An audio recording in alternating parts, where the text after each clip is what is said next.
Hey everyone, Mortgage Nerd here again. And guess what? 15 years ago, whatever it was, I read a book called Bubbles Are for Bathtubs.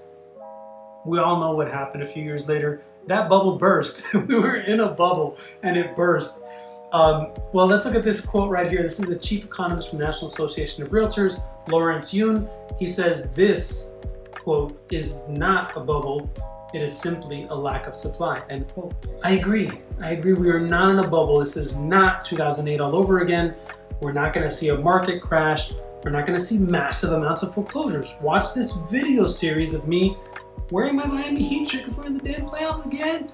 And you'll understand a little bit more about what I'm talking about. The forbearances aren't that bad. I said, look, if you're in forbearance, sell your damn house. People might think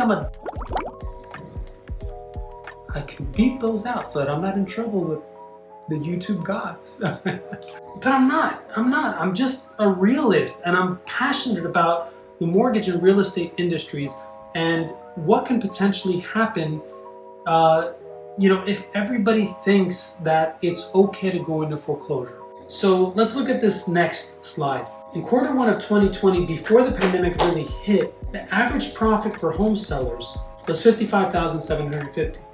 Now the average profit is $70,000. It's increased by 26%. If you are in trouble and in forbearance, sell your damn house. If you cannot recover from it, don't go into foreclosure. There's an option here. That option of selling is not only going to give you a lot of profit, it's also going to get you out of your jam. You can afford rent for who knows how many years with that money, or buy something smaller, more affordable. Maybe team up with someone else and buy something. I don't know. But don't go into foreclosure if you can't continue the forbearance and you can't afford what you got going on. Also, get out of unemployment and go get a job, because there's a ton of jobs out there for you to have. And if you're afraid of the pandemic, do what you got to do. If you want a vaccine, get a vaccine. Wear your damn mask, wash your hands, whatever.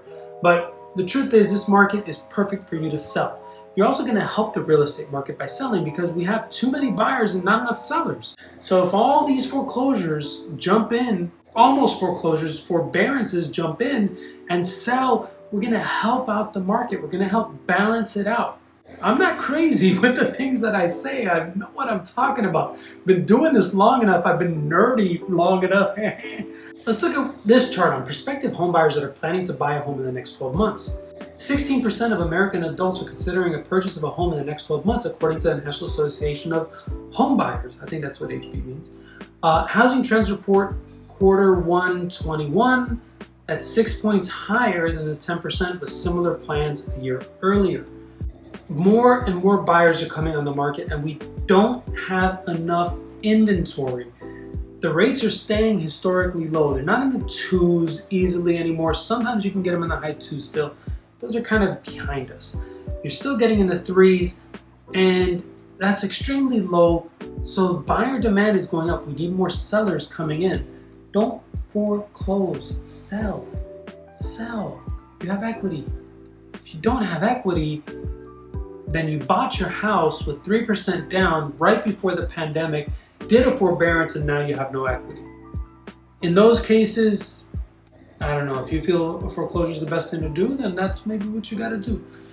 A ton of buyers, not enough sellers, a lot of forbearances that can't afford it, a lot that can.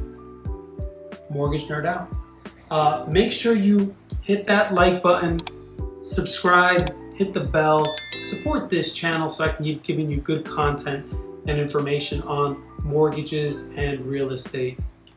Mortgage Nerd out.